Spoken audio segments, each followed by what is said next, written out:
Today, we're diving into a book that's, pretty short, but its message is just absolutely monumental.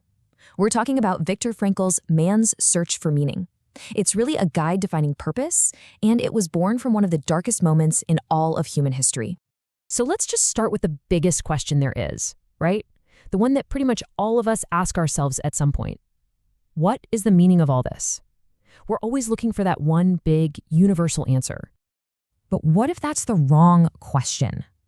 What if we're all asking it incorrectly? Viktor Frankl, a psychiatrist who lived through the unimaginable horror of Auschwitz, he came to believe exactly that. His experience didn't just give him a new perspective. It totally flipped the question on its head. To really get his answer, we have to go to the place where he found it, the Nazi concentration camps.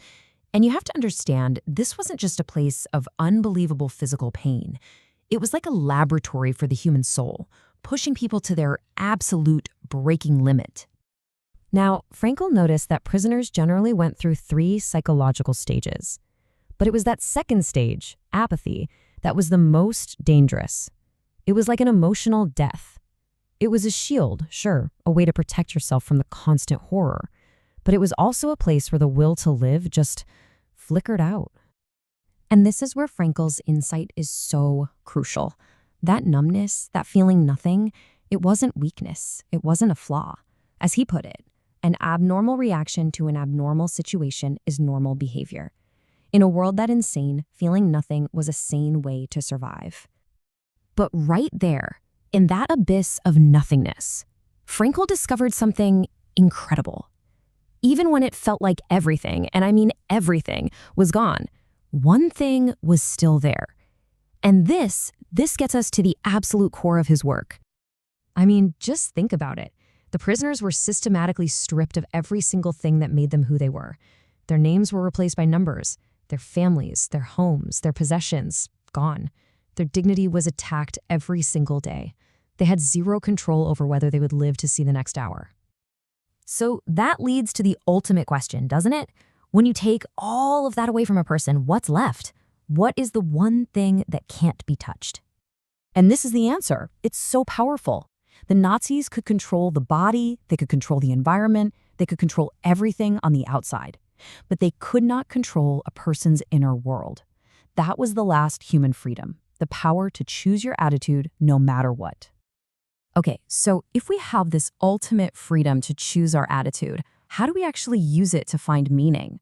Well, Frankel didn't just leave it as some big philosophical idea. He actually created a practical framework for it. He basically broke it down into 3 main avenues for discovering meaning in our lives. First, through work, by creating something or doing a deed. Second, by experiencing something or encountering someone, basically through love. And third, and this is a big one, through the attitude we take towards suffering we can't avoid. Let's start with work. Frankel's own life is the perfect example. He had a manuscript, his entire life's work, that was taken from him and destroyed at Auschwitz. But the goal, the burning desire to one day rewrite that book, gave him a reason to survive. He had a task waiting for him in the future. Then there's the second path, love. He tells this incredible story about being on a freezing, brutal march, and he started thinking about his wife, just picturing her face. And in that moment, it hit him like a lightning bolt. Salvation is found through love. It didn't even matter if she was alive or dead. The love itself was real, and it gave him meaning. Now, this third path is probably the toughest one to grasp. Frankel makes it very clear, you should never go looking for suffering. But when it's unavoidable, when it's just your fate, like a terminal illness or some other tragedy, the way you choose to face it becomes your greatest chance to find meaning. This quote just says it all. The suffering doesn't magically disappear. But when you find meaning in it, when you turn a tragedy into a personal triumph of spirit, the nature of that suffering, it actually changes. So this entire framework, these 3 paths, they're the foundation of Frankel's whole approach to psychotherapy, which he called logotherapy. And the whole thing really comes down to one fundamental shift in how we look at our lives. So what exactly is logotherapy? Well, logos is Greek for meaning, and it's a therapy that's all about the future. You see, while a lot of therapy digs into your past to figure out what's wrong, logotherapy helps you find a purpose in your future that's strong enough to pull you forward. And this right here, this slide, just nails the radical shift at the heart of everything Frankl taught. Most of us go through life asking, what can I expect from life? What am I going to get? Frankl says, stop. Flip it around. The real question is, what does life expect from me?